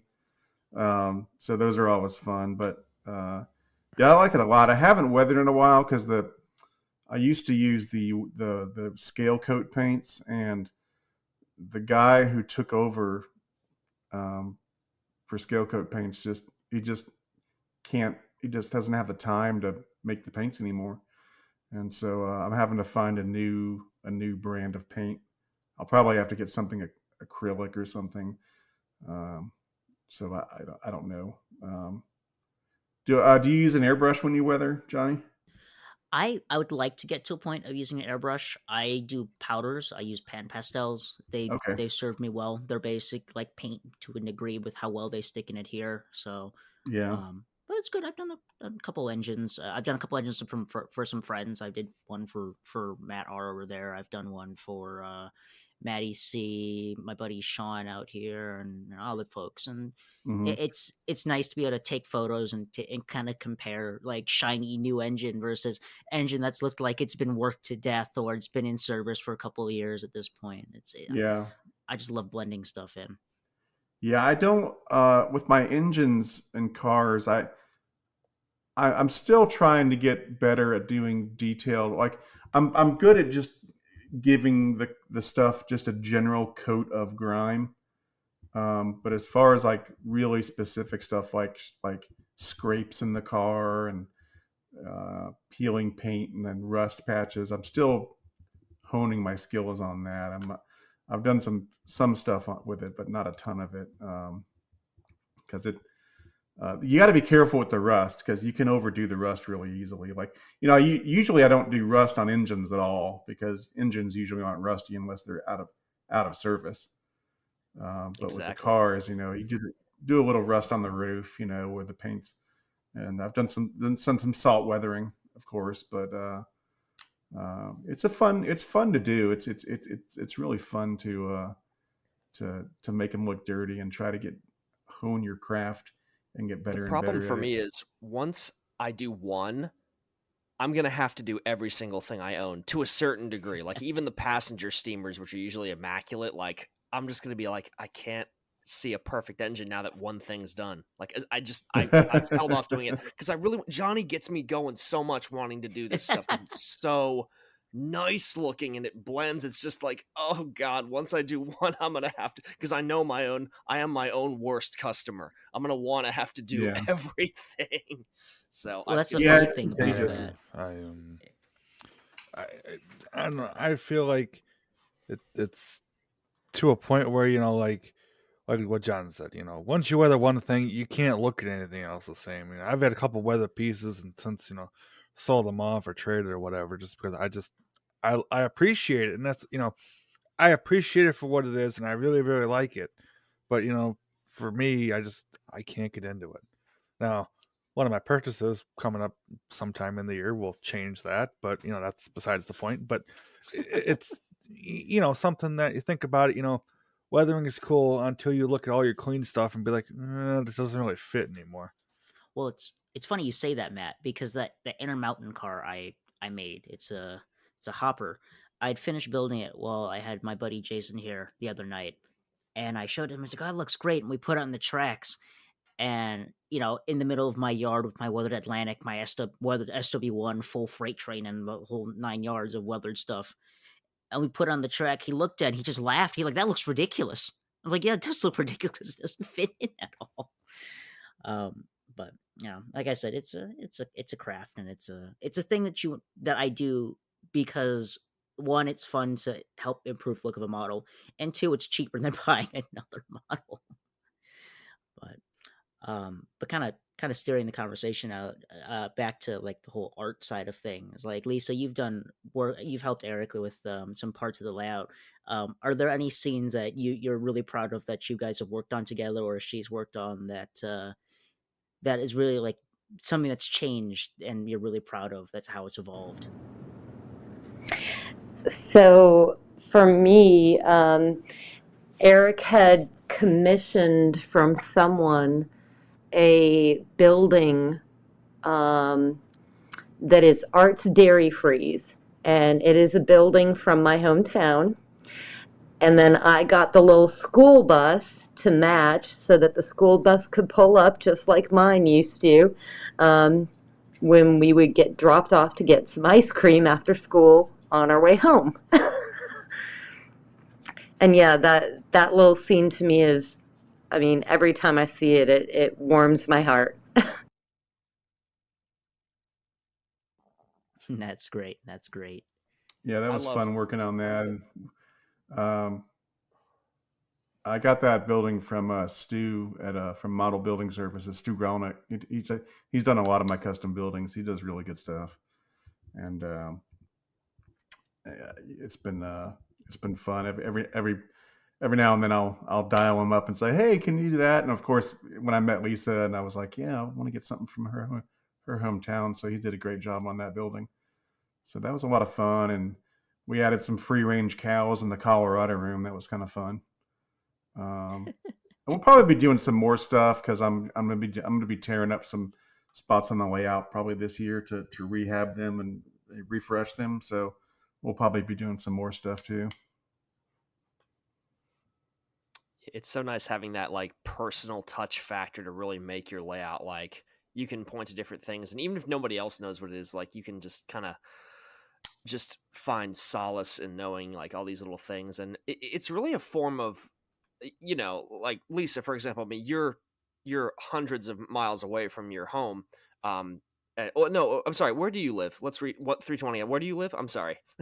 So I live about an hour from Eric in the greater Atlanta area. And yeah, my hometown is up in Minnesota in a very remote part of it. Yeah, so like you can have these little bits. It's so nice to be able to like, that's one thing. I don't know about you guys, but like your layout, whether it's a place that you've never been before or a place that you are far away from, it's like having a little bit of home there, isn't it? Like that, I feel like that's probably so nice. Yeah, I keep telling Eric he needs a bigger layout, which means a bigger space. Yeah, we're gonna have to do something because Lisa will be moving in here once we get married, and we're gonna have to figure out something with the either vastly expand this house or move to a different house, which of course will necessitate taking down the layout, which is going to be a monumental undertaking. So I might have to recruit some people to help me with it. But that's going to be. I've known that layout most of my life. Same. Weird Yeah, that that's it's here, gonna here, be- here. Yeah, it's a plus one. I remember when you first started YouTube, I'm like, man, this layout's so cool. Yeah, it's going to be bittersweet, but I'm looking forward to it because I've talked about it. There's no such thing as a perfect layout. You're always learning, and there's stuff that I would do differently this time around, and so it'll be nice. It'll stink to tear it down and have to move all that, but it'll be nice and exciting to build something new and build on the lessons learned from that layout, because I certainly made a lot of mistakes on that layout that I've some of them I'm always working working around them, to try to little nuances and stuff and idiosyncrasies where they're always a pain in the butt to get to work around. But and I'd like to have some hangout space down there too. If there's really nowhere to hang out in my layout room, so if we do it again, that'll be a nice chance to actually have a couch and a TV and stuff where people can hang out while the trains are running and stuff. It didn't even occur to me when I originally built the layout, because I'd never had. It was my first house, so I'd never had that much space, and I was just like, I want to make the layout as big as I possibly can, And if I was doing it again, I'd probably make it about 20% smaller, just so I would have some space to actually hang out down there. Have you You thought never about? realize. I'm sorry, Johnny. Go ahead. Well, I'll be really quick about this. And Matt, you can relate to this because I picked this up from your place and Sean's place. You don't realize how essential a couch in a layout room is, Absolutely. because I before I had my couch down here that I got from a buddy. I just had office chairs down here, and everyone's had their own office chair. But like, you have a couch and you have a place to sit and chat and have a comfy place to sit while running trains. Oh, it's essential. Yeah, But it makes such a huge Yeah. difference. Like Yep. when we're at York and we go over to Chris Montagna's house, mm-hmm. and he's got that little lounge Mhm. area where you can kind of hang out, and it makes a huge difference. And so yeah, that is definitely one thing I would do differently if I was doing it again. And um, not necessarily try to have the layout take up the entire space. So yeah, I think so. It'll be interesting when that time comes, and I think it's coming sooner than I think, because like I said, Lisa's got her stuff and I got my stuff, and my house is already at max capacity. So it's like, and it'll also be nice to not have to pay for storage of my boxes. I mean, the storage place for for empty boxes is $330 a month. Oh my Just to gosh. store. Oh, wow, no Yeah. kidding. Gosh. Those Just to places store rob empty you. boxes. Oh gosh, it's basically just highway. They can just raise the price whenever they want. Oh yeah, because they And know there's you're just nothing gonna you be can do like, "Well, I'm about not it. gonna move my stuff." Yeah, exactly. Yeah, They're and yeah, like, you know. so I'll just be going along, and all of a sudden it'll be like, oh yeah, we're charging you $40 more now, and there's not a darn thing you can do about it, because all the other places are just as expensive. Mm-hmm. Yeah, so you And go to the same place, you have to move everything again. That's like, well, I'm back to square one. They're just gonna start over yeah, again. they know you're not. They know it's a pain in the butt to move, Yep. and they kind of got you. And so it'll be so nice when we have a space where I can, I can put that 300 and some odd dollars back into the train budget. Yeah. So have you thought about, and again, I don't know your financial situation and what you're looking for in a new house, but you're obviously in a warmer climate. So, have you thought about maybe getting a place with like more property and then like building like a train barn in the backyard and just, Yeah, that's definitely. your place, right? Yeah, definitely. That's really what I'm hoping, is that we can get a place maybe with a few acres where we can build a train barn, Yeah. But the thing is, I was telling Lisa, I was like, I'd like to have it connected to the house in some way so that I don't have to walk outside to get to the trains, and Underground tunnel. yeah, something like that, because I don't want to be physically No, I get it. separated from the house, and Yeah. and so if we could do something like that, where we have a standalone barn that's maybe or outbuilding, but still connected to the house in some way, that would be ideal. And then we could have enough room for storage, the layout or layouts, a workshop, and maybe a film studio, and Yeah. all that stuff. It'd be great. We've also, I don't know if we're talking about it seriously, but I've thrown out the idea of maybe getting buying like a old commercial space of some sort, and then having like a layout downstairs, and then like our living area upstairs, something like that. Ah, gotcha. There you go. That'd Like be cool. buy some warehouse or something like that, where we can get it zoned for residential or something, and have a bigger space that way. And just because if we could have a separate space for the trains, the house wouldn't need to be that big. So it's like, if we could have a living quarters upstairs and then just have all the train stuff downstairs or something, or vice versa. There you go. Speaking of layouts, I know you mentioned a couple times that you want to do a standard gauge layout. That'd be really cool to see. I was just thinking that. Yeah. If we can get the space, I'd love to. And that doesn't have to be anything super like huge, but if we could do something that was like, maybe like 16 by 24, something like that. Because, with standard gauge, you can't do a 4x8 with standard gauge, but, something, if we could do like an, 8 by 16, or a 20, or like a 12 by 24 or something like that, that would be really cool. And just just have a loop of track, maybe a few switches, and then get some pre-war style accessories, some street lights and all that kind of stuff. I'd love to do that, and maybe on the same layout also have some O gauge track for running post-war style trains. That'd be really cool too. So. Oh yeah. So yeah, we really need we really got a challenge we got to take care of at some point down the road, because I'm out of space in this house, that's for sure. I mean, it's getting harder and harder to find places to put display cases for the trains. Well, and I'm so attracted to that tin plate buildings and things. I really, really, really want to add an entire section into the layout that's dedicated to something like that. Yeah, it'd be really cool. I've got quite a few standard gauge trains, and the only time I can run them is just to put standard gauge track on the living room floor, basically. At some point it'd be great. I wish MTH would start making some of their tin plate stuff again. I don't know if they will, but I know they can't do the Lionel, but even just doing the tin plate traditions would be cool. So we were actually fortunate enough to visit, myself and a few of the buddies of the Chi-Town guys here. We were able to visit a collector who has a huge dedicated standard gauge layout, and I've never seen standard gauge in action in person before, outside of like the display at York.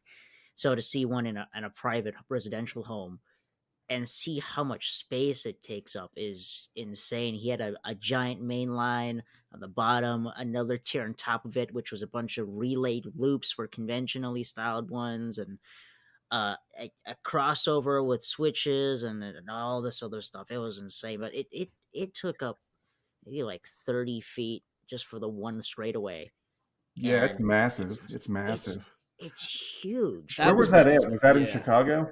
Yeah, it's out here in Chicago. He was a customer of one of the hobby shops out here. They actually hooked us up meeting him, and his layout was just fantastic. I love standard gauge, and just his collection of not only things that were on the layout, but collection of everything else on the walls. I was so elated and impressed by it. I called John up immediately. I'm like, John, get on Discord. I got to show you this on video call. And he and I were just foaming at all this stuff. It was there. insane. It was great. And that was a big layout. I mean, to be fair, that was a huge layout even for standard gauge. Like, that was overboard, like in the best kind of way, even for that size of train. Like, it made the standard gauge trains look like O scale. It was quite a lot. But yeah, you definitely need a lot of space for that. But kind of other thing, point back to what Lisa was saying too, the G scale trains, those are kind of fun because you can almost they almost go beyond a layout. You can kind of like put them, like they become part of the environment, like you can put them outside, you can put them like around the house, and they don't really, like, it's kind of weird to put like, you can do it, but you can't really do like an around, like, like a bunch of rooms in your house, like on the floor O gauge layout as like you can with G. Like, it just kind of does a bit more. I know some people do it where they like to have a big, detailed O scale layout on the floor, but it just works so much better. It's kind of like fun having a train running around your environment, like those old movies where you see like, they have like a train running through different rooms in their houses, just on the floor. It's kind of evocative of that. So I mean, I do G scale personally too, so I'm kind of biased, but yeah, I feel like everybody has that lust for standard gauge a little bit. We all kind of want that big goofy cartoon caricature, of the of the stuff. It's just evocative of, like, you kind of want to sometimes you just want to like shove all the scale stuff aside and just be like, I just want to play. I'm done with the accuracy. I don't care what color it is. Make it, purple and, chartreuse. I just want to have fun. So yeah, it's I always think of standard gauge. I mean, it's like art, they're just so beautiful, and nothing makes me happier than when someone young gets, like, really digs standard gauge, because it's such a it's such a dying thing. I think, there's not very many young people that even know about it, let alone appreciate it. And so it's extremely gratifying when you'll get a message and it'll be like, hey, I'm 15 years old and I think this is so cool, and I love that. And yeah, like I said, I hope MTH makes more of it. It is, and now it also makes O gauge look cheap because it is expensive. Oh yeah. It is expensive. Even the new ones are It's expensive. really nice. Like as What's that? collector pieces. Even the new pieces are like collector pieces, quote unquote, now because they're equally as hard to find. Yeah, you I have mean the they're benefit of super being able to run 'em. expensive. There was this guy, I forget his name, but he was on TM Books. One of their they had a series of DVDs that was tin plate Trainz, and it was one I think maybe it was volume 4 or something, and it was some guy up in New England who has this old Victorian house, and he has a layout, a standard gauge layout for every manufacturer. So he has a Lionel layout, an American Flyer layout, an Ives layout, a door fan layout, and then like a miscellaneous layout for like all the other ones. And like he has like, I think he has like every standard gauge train that has ever been made, almost. Like and like all the variations. Like he has, it's insane. Like it's got to be John worth millions DeSantis. of dollars. Yeah, you're talking about John What's that? DeSantis. Yeah, Yes, John DeSantis, was the that's guy's it. name. Mhm. I think he's passed now, Yeah. unfortunately. Oh, did he? Yeah, that DVD was made quite a while ago, so that wouldn't surprise me. I wonder what happened to all his stuff. Probably got broken up and sold. It did. It got split up, I believe. Yeah, because he had a massive collection. I mean, like a museum quality collection. It's too bad it got broken up. It would have been nice if it was donated to some sort of museum or something. Because he had, I mean, everything. Like he would get he's one of those guys who would get every variation of a car or whatever. And he'd be like, yeah, this is, they had a slightly different shade of green on this one. And, this one had a rubber stamp instead of a heat stamp, like every variation. It was just really, really a neat collection. He had a Boucher Blue Comet, which is an amazing train. That was an amazing collection. So it's too bad that got broken up. Well, speaking of affordability, I mean, Lionel, I think, does a really great job with their ready-to-play sets. I mean, I got the Harry Potter one. I think we got those at Costco. Yeah, I think they were pretty smart, and they've really got a lot of great licensing, right? They got these IPs, and they took those, and they're still just adding more. Like, is there something from Warner Brothers that they haven't done? I don't think so. So I'm still waiting for them to do a Back to the Future train. That's what I'm waiting for. Gosh, that would be awesome. My gosh! Like I said in the podcast, I'm waiting for Star Wars. Like that is my creme de la creme. I have to imagine it's just the licensing is expensive. I know it is. Yeah. It is. It's an entirely different licensing package. But I don't know. Red tape. Like if they did, because the Back to the Future train was a pretty simple locomotive. It wasn't a huge locomotive. It was like I don't know, I forget what it was, but it wasn't that remarkable. It was a Rogers Mogul, or no, Rogers 10-wheeler. Yeah, so you could do something like that, but then the trick would be tooling up like an O gauge DeLorean, with the train wheels on it. People have done it. I've seen them on YouTube. There's been a couple. Oh yeah. Yeah, I think some people have done it. So they could do it, and I think it would sell, especially if you could get the licensing to have some clips from the movie, some dialogue clips from the movie and so forth. Get the, that would be I would buy that. Marty, we gotta get it, Marty. Get it up to 88 miles per hour. Yeah. That would be super cool. But then, then I guess if we keep talking about this, we're going to go down the rabbit hole of things Lionel should make. Mm-hmm. Which, that could go on for days. It's a show in and of itself. Yeah, that could go on for years. Mm-hmm. So well, I mean, things Lionel should make. They brought back the Polar Express, which is cool. I mean, for people that couldn't get it the first time around. That's all, or maybe not the first, second, whatever it is. Yeah. What, you don't want to spend $5,000 on a Polar Express Oh, scale geez. Try engine? 10,000, Matt. Or People were asking 10,000, yeah, I'm sorry. 10,000 for those things. Yeah. 10,000. I remember the day that happened. I'm like, no, what bozo put it on for $9,000, and then someone put on for $10,000. I remember that. Yep. It's like, and it never sold for that much, but people just check what things are listed for, and then that single moment jacked up the price for like 2 years. Because it Yeah. sold. Yeah. Oh, it yeah. sold for that much, and there's some nut out there has that engine spent the price of a new car on it, or a very good used car. Yeah. Good Lord. I mean, it's ridiculous. And it still happens on eBay. I mean, some of these prices, I'm just like, do you want to sell this or not? Like, it was so funny when we were at York. I went up to Scott, what's his name? Scott Griggs from Trainz. Is that it?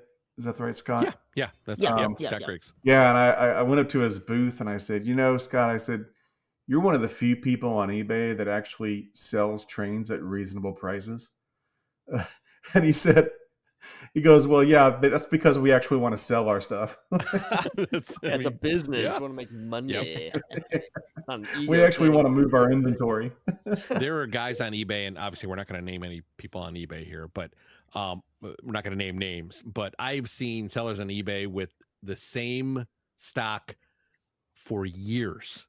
Yeah. Years they have been up Mhm. there, and I'm like, what is wrong with you? Like, don't you want to sell? Like, you won't even knock it off $50. Like, you're that hard nosed that you have to, like, I have to make so much. It's just like, all right, well, I know what your I've time. got. It's your Good luck with time. that. I guess I don't know.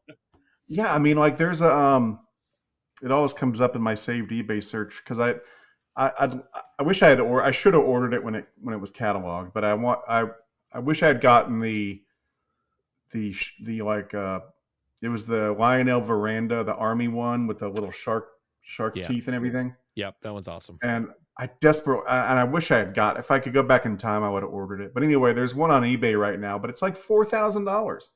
And I'm like, I'm not giving you $4,000 for that thing, And it's going to be there a year from now for the same price. And like, they won't even have like make an offer or anything. And they're like Yep. $4,000. I'm like, Yep. okay, good luck. What you got to do, Eric, is you have to go you got to do one of those hobby shop crawls where you just find the store that has no online presence at all, like a yellow page listing. Go into one of those stores. As long as they like have some sort of new stuff, that's where you find that kind of engine for like below MSRP. That's always the way that kind of stuff goes. Yeah. You gotta crawl around and find it. But yeah. some of these, sellers are just out of their mind. And it's unfortunate because if it was a reasonable price, they'd make a sale. Yep. Yeah, definitely. Yeah. What can you do? I'm not sure what their thought process is, but It's a sucker born every minute. I mean, That's the thinking. I mean, I understand. Speaking of just selling stuff, like I understand, like eBay's fees have gone up and it's harder to sell stuff on eBay. But really, the place to sell things is usually like in a forum, or a Discord server. Not to, any Discord server that's train related, and Facebook. Like honestly, Yeah. Facebook is like literally the best place right now to find pretty good deals, and I've never had an issue. I mean, I bought and sold on Facebook, and every transaction has been really, really great. Knock on wood. Enjoying this week's topic? You can join in on the conversation too on our community Discord server. We have a lot of different discussion channels, ranging from showing off your collection, discussing the latest and greatest in the industry, a buy and sell forum, and even a voice channel you can hop on call and talk trains with us late into the night. We're a little over 300 strong and we'll love to have you join us too. Check out the invite link to our community Discord down in the show notes. Read and acknowledge the rules, and introduce yourself and start chatting. We have a great team of moderators who make sure all are welcomed and respected. So what are you waiting for? Come on down and join us in on the fun, and let's talk some trains. Yeah, fortunately, we're in a hobby where there's probably a minimal amount of people like trying to defraud people, because we're not buying fancy shoes or iPhones and stuff like that. So I think most of the people who are selling stuff are usually on the level. Yeah, good point. So, well, like, I mean, and most of them are like with Gizmo. He drove down here to give it to me. So, how often do you get that? Well, you know what? Speaking of Gizmo, let's actually give him a shout out. So, I watch Gizmo as well. He's a pretty cool guy. I like his channel. Gizmo Trainz, everyone, check him out. I'll put his information in the show notes. But yeah, he's a really cool guy. He did that. He's always wearing our merch too. Yeah, he reps our merch more than we do. He also did that, and I know this is kind of a controversial engine, but that Rio Grande big boy, man, I actually like that. I think it's really, really cool. It's crazy. I mean, it's interesting. If Rio Grande was like, you know what, or UP was like, we got to do a heritage, a shout out to Rio Grande, like that's something I think they would do. I don't know. That's my personal opinion. That it's definitely vibrant. It's it's vibrant, all right. Yeah, it's many adjectives. Yeah, it's like the banana. So you think they're going to bring back? I'm hoping they'll bring back the Vision Line 700E in 25. That's a pretty safe bet. Think they will? Yeah, I think you'll see. I feel like I mean, obviously the whole anniversary thing, but I feel like you're gonna see the GG1 somewhere in the mix in the Hudson. I really think those are. I'd love it if they brought back both. That would be great. I think they'll do one in one catalog, one in the other. Maybe they'll surprise us and do both in one. I don't know, but we'll see. I foresee them also like maybe recreating or the post-war celebration sets too as well. Just like all kinds of like special sets for the anniversary. I tell you what would be cool. Maybe I should ask Ryan about this to put it in his ear. I don't know, but they probably already finished the catalog by now. But like, if they do the 700E, if they would do the matching passenger cars that came with it originally in 1937, I forget what they're called. The Rail Chiefs, the Rail red ones, right? Rail Chiefs. Yeah, the Streamliners. Yeah, if they could do just a modern version of the Rail Chief Streamliners to go with the 700E, that would be awesome. Could use the Hiawatha cars that they just tooled. Like that almost There you looks go. like Yeah, it, you right? could. There you go. Yeah, Close enough. Yeah. Free idea, Ryan. Do it. Yeah, so I'm hoping they'll do that, and I'd love to get another GG. I got 2 of the Vision Line GG ones, but I always wanted to get the riveted one and also the 1776 one. It was like bicentennial one. Mm-hmm. Yeah, I love that one. There was someone selling it on eBay, but they wanted like $4,000 for it. So I'd love it if they would do that again.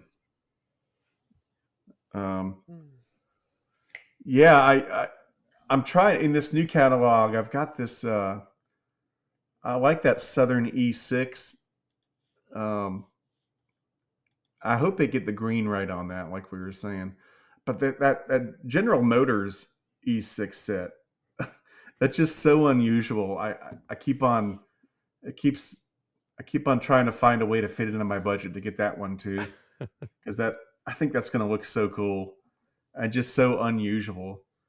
I know you guys are getting that City of Miami E6, but I think those are the ones I'm trying to fit them in the budget, is the Southern and the General Motors demonstrator one. The clear one is definitely going to be a collector piece, so like that'd be a perfect piece for you to get. And shops are going to order the Southern ones. You can always do a wait and see, just to wait to see how it comes up. But yeah, the clear one is definitely a collector piece. I would jump on. I agree. That's what I was, because like it's something like they're probably not going to make something like that again anytime soon, and so it's like I was like, I got to get that while I can, because that's just so unique and different. So yeah, I've got a huge list of stuff from the catalog right now, and I've got to narrow it down to something reasonable. Because if I put in my order right now, it'd probably be like $50,000 worth of Trainz. Oh my gosh! Well, hey, that's so I've got to like. That's all for the business. Yeah, that sure would be content, but I got to narrow it down to something within the realm of sanity. So That's the kind of problem you want to have, though. That's a good problem.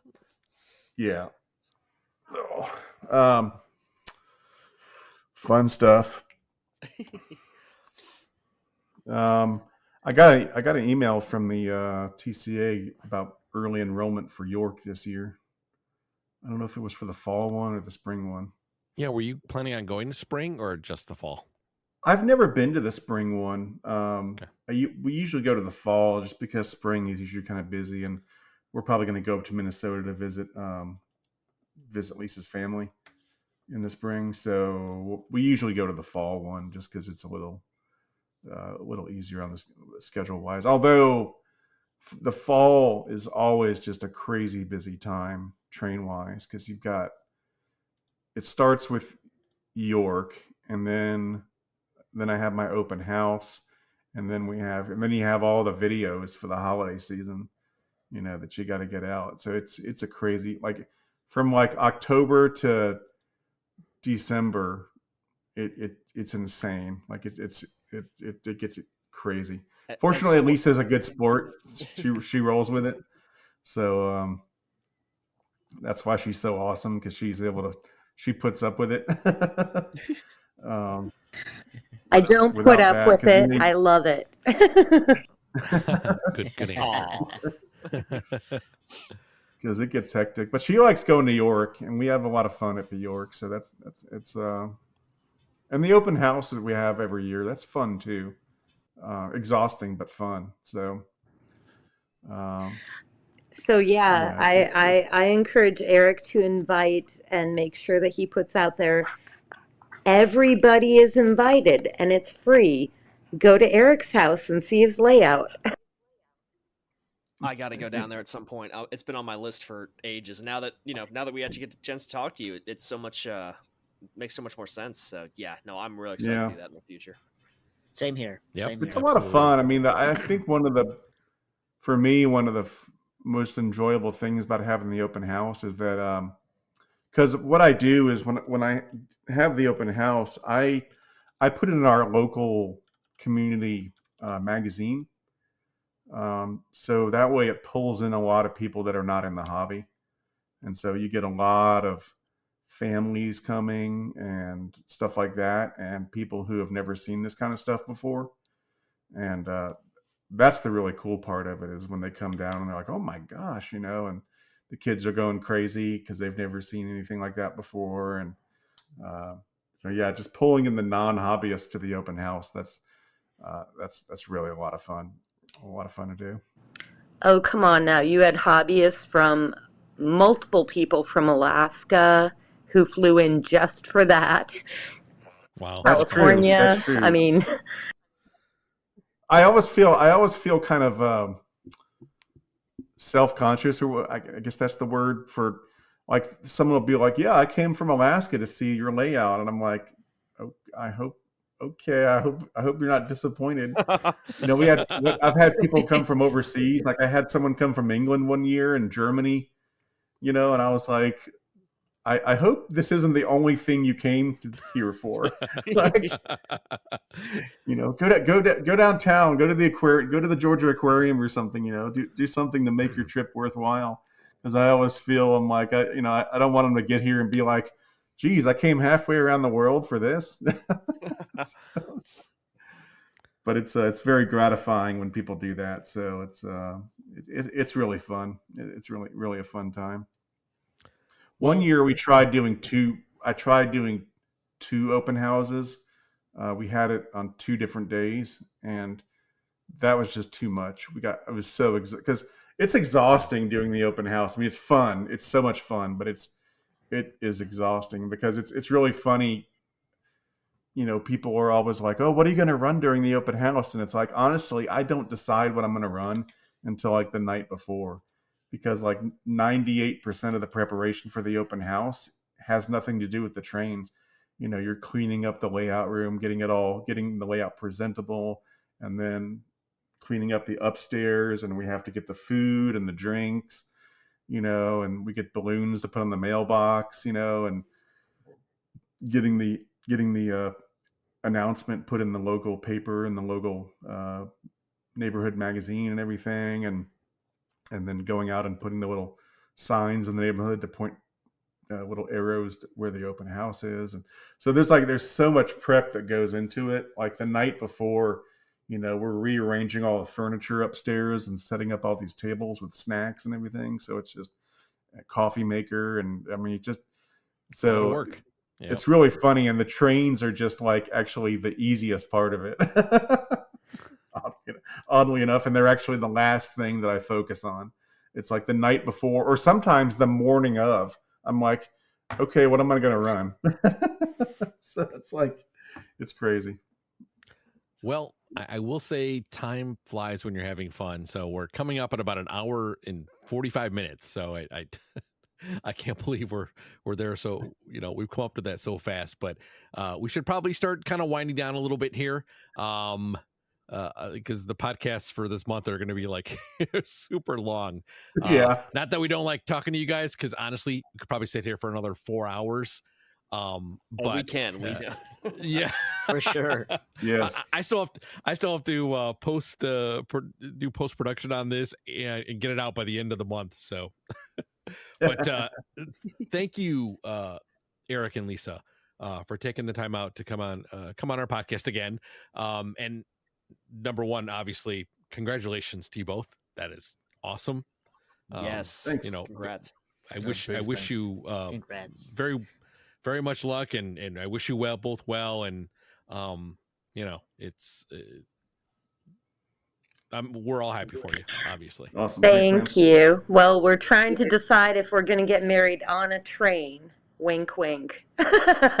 We'll see. That has actually been discussed. There's a train up in Minnesota, the North Shore Railroad, and you can rent out a car and do weddings on the train. So that's one of the possibilities we're discussing. That's awesome. Oh, that's really cool. Awesome. Just make sure you do it in the spring or summer. That's all. Yeah. But it's really cool. It goes along the shore of Lake Superior. It's like a 4-hour. Well, there's like a 2-hour ride and a 4-hour ride. So that would be really cool. But we'll see what happens. Awesome. For sure. Well, again, any last thoughts from anybody? That's a really good show. Thanks for having us on, guys. Yeah, I just got a lot of work to do in narrowing down my order. Oh, and we finally got some artwork back from Lionel for the Eric Trainz custom run locomotive. So Hey, we're finally gonna good to see start that. taking orders for that. So, what's that? awesome. Can't wait to see that. Yeah, we're excited to see what that looks like. Yeah, it should be cool. They so far it looks good. So I'm hoping we'll be able to announce it and put it up for sale maybe tomorrow. So we'll see what happens. Oh, wow. Okay, cool. Oh, sweet. Cool, sweet. Yeah, that'll be fun. But no, big thanks to all you guys for coming on, Eric, Lisa. Definitely had a lot of fun. Yes. Yeah. Thank you so much, guys. It's always fun talking to you guys when we run into you in York, and it's nice to have you on the show and just be able to talk casually. We usually have you on for our catalog show, but we want to be able to kind of kick back and relax and just talk train. So thank you so much. Train chat. Yep. And of course, Thank you. very welcome. And we'll guarantee you both will be on again, probably several times this year for sure. But like we do for all our guests, let people know where people, let folks know where people can find you. You can find both of us on the Eric Trainz YouTube channel, and I'm also on Instagram and TikTok under Eric Trainz and Facebook. So if you just Google Eric Trainz, all of those will come up. So pretty easy to find me. Awesome. Mr. John Schwartz, where can people find you, sir? Thank you, Matt. You guys can find me on Instagram at RetroMikado96, on YouTube as RetroMikado, and in our wonderful Discord server, the Miniature Models Podcast Discord, as RetroMikado. I'm always hanging out in there with all my wonderful friends here. We're always just discussing stuff, having fun, and just trying to bully Lionel and all the other manufacturers into making what we want. So it's a great time. Come on down and hang with us. Johnny, where can people find you? You can find me at Audamus, that's Audamus, where I will be posting videos occasionally throughout the year. I'd like to do a layout tour. That is one of the things people have been begging me for ever since I've revamped my layout, so hopefully I'll get that done at some point. You can also find me on Instagram, where I'm a lot more active, where I'm posting lots of photos, and you can also find me there at Audamus_Trainz and on Facebook at the same as well. Last but not least, you can find me at the Miniature Models Podcast Community Discord server, where I am reading and responding to all of your posts and making a fool of myself in the voice call. So come on down, it's lots of fun. Matt Z. You can find me on YouTube under Matt-TrainLover9943, Facebook under the same name, Instagram, Matt's.hobbies, and just like Johnny said in the Miniature Models Discord, always, having a good old time in there. You can find me on YouTube at WC Model Railroad. I'm at Instagram at WC Model Railroad and on Facebook under WC Model Railroad.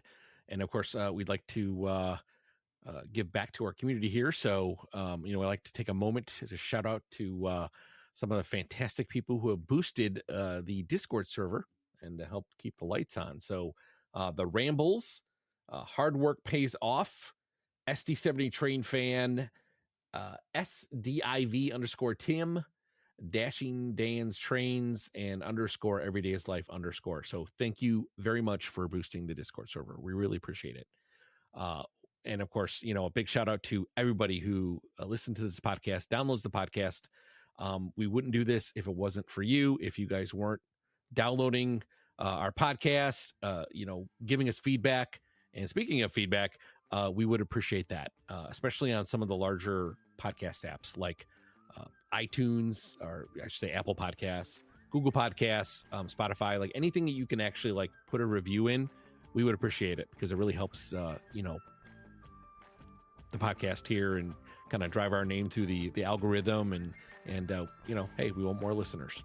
So with that said, thanks for a great episode, everyone, and have a good night. Take care, everyone. See everyone. Take care. Thanks so much, guys. Thank you all.